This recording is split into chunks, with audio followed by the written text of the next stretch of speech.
Diet प्रशिक्षण 2018 batch के सभी प्रशिक्षुओं को सुप्रभात। मैं प्रवक्ता जिज्ञासा यादव आप सभी प्रशिक्षुओं को हिंदी विषय का कक्षा शिक्षण अब कराऊंगी। पहले हमने एक वीडियो गृह विज्ञान का लोड किया है क्योंकि हम गृह विज्ञान के लिए मूलतः आए हुए हैं, किंतु यहाँ आप लोगों को चतुर्थ सेमेस्टर में हिंदी पढ़ाएंगे।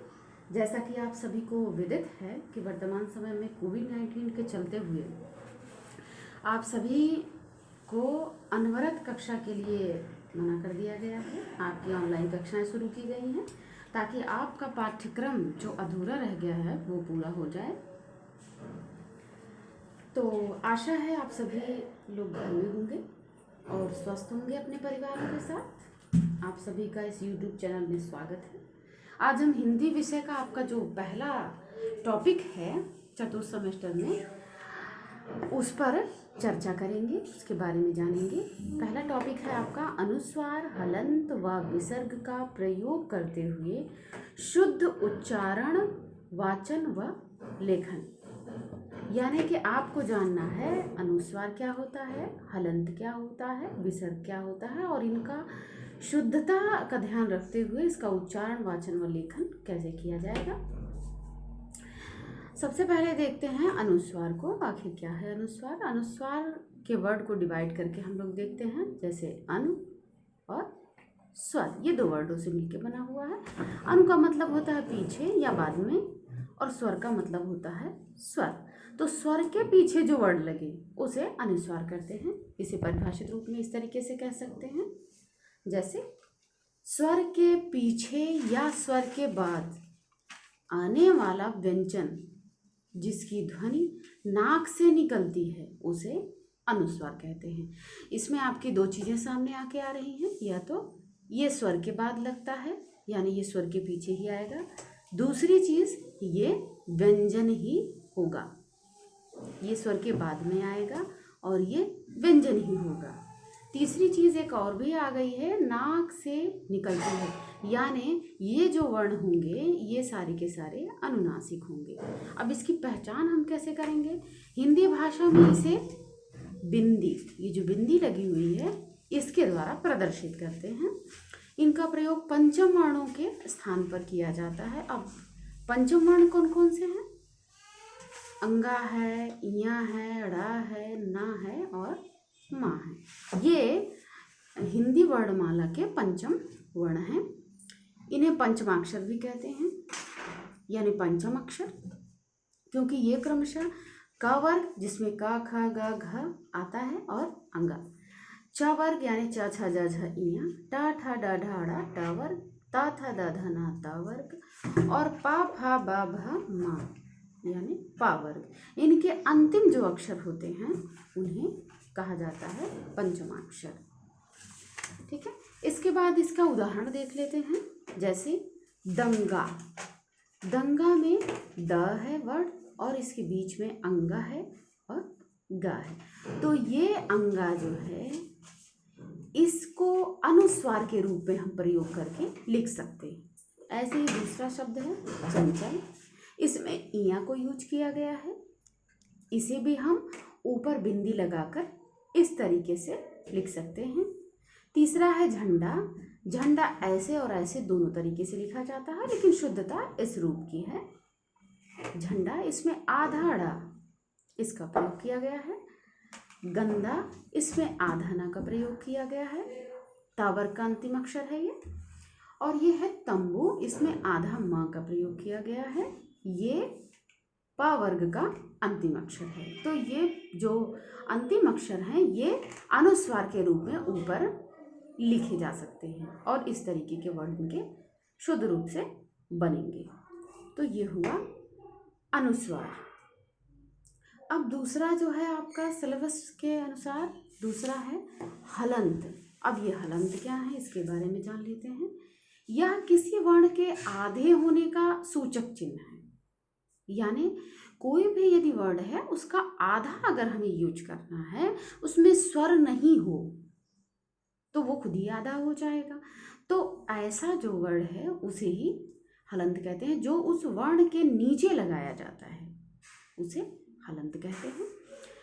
इसको इस तरीके से भी कह सकते हैं, स्वर रहित वर्ण जो किसी शब्द के अंत में लगाया जाता है हलंत कहलाता है। अब इसकी पहचान हम कैसे करेंगे, जैसे स्वर से रहित होगा ये, यानी इसके पीछे जैसे हम कोई भी वर्ड लिखते हैं, जैसे हमने का लिखा तो ये का और धन आ दोनों से मिलके बना हुआ है। और यदि हम इसको हटा देंगे, आ को यदि हम हटा देते हैं तो ये का इस तरीके से हलंत लग के लिखा जाएगा। ऐसे ही अन्य शब्द भी होते हैं, खा गा जो भी हो, तो इसके नीचे अगर ऐसे लगा हुआ तो ये स्वर रहित हो जाता है।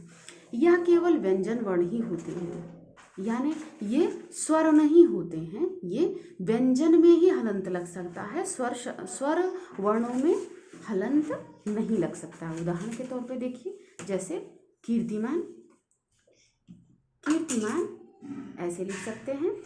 वृक्षात संस्कृत का वर्ड है वृक्षात, वृक्षात ऐसे लिखा है, यानी ता को यहाँ पे हलंत लगा के आधा यूज किया गया है। ये इसके अंदर इसके प्लस में स्वर यानी आ मिला हुआ नहीं है, तो ये हुआ हलंत।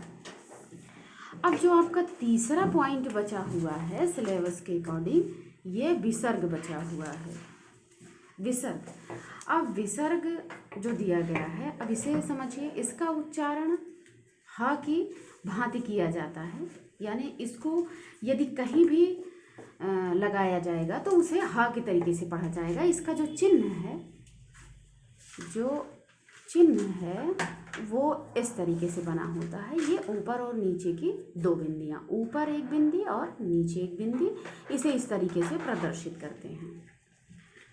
जैसे अतः, प्रातः, पूर्णतः, इसके बाद ये दो बिंदियाँ लगी हुई हैं तो इसे हा जोड़ करके पढ़ा जाता है, प्रातः, पूर्णतः। अब इसको एक बार और समझ लीजिए, संस्कृत और हिंदी में क्या अंतर है विसर्ग को लेकर। जैसे संस्कृत भाषा में इसका प्रयोग शब्द के बीच तथा अंत में किया जाता है, यानी इसका संस्कृत भाषा में कुछ ऐसे शब्द हैं जिनके बीच में भी ये लगता है और अंत में भी इसे लगाया जाता है, जैसे दुख। अब यहाँ दुख के बीच में ये लगा हुआ है, किंतु हिंदी में जो मानक भाषा मानी गई है उसको दुख ऐसे लिखा जाता है, हिंदी में दुख विसर्ग डालकर नहीं लिखा जाता। प्रातः, प्रातः अंतःकरण इसके बीच में लगा हुआ है और प्रातः के अंत में लगा हुआ है, किंतु हिंदी में इसका प्रयोग केवल अंत में होता है। यानी ऐसे ही शब्द संस्कृत से हिंदी में रखे गए हैं जिनके अंत में विसर्ग का प्रयोग किया जाता है। तो जैसे मूलतः और स्वतः, इसके अंत में ही प्रयोग किया जाएगा। अब एक ऐसा विवादित शब्द आ जाता है छह, है, ये गिनती है। इसको अगर हिंदी में हम लिखना चाहें तो इस तरीके और इस तरीके दोनों तरीके से लिखा जाने का प्रचलन है, किंतु जो मानक हिंदी के अनुसार है वो छह आप इस तरीके से लिखेंगे, छ और ह। इसमें विसर्ग का प्रयोग करना मानक हिंदी के अनुसार अनुचित माना गया है। अब आपने जान लिया आज की वीडियो में कि अनुस्वार, हलंत और विसर्ग का प्रयोग करके किस तरीके से हमने शब्दों का शुद्ध उच्चारण और वाचन कर लिया है। ठीक है, तो अब इसमें जो तीनों पॉइंट आए हैं मिलके, अनुस्वार, इसकी पहचान भी आपने जान ली है ना। ये अंतिम अक्षर होते हैं, अंतिम जो पंचमाक्षर हैं वो होते हैं अंगा, ञ, ड़, न और म। ये हो गए आपके अनुस्वार, ये पंचम अक्षर होते हैं। दूसरा जो हलंत है, हलंत यानी स्वर रहित होते हैं, इसमें जो है स्वर नहीं होते हैं, इसके नीचे लगाया जाता है, हलंत हो गया। और तीसरा जो है विसर्ग, विसर्ग में दो बिंदियां लगती हैं और इसे हा की भांति पढ़ा जाता है। आज की वीडियो में बस इतना ही, आगे हम अगले टॉपिक को पढ़ाएंगे। तब तक के लिए धन्यवाद।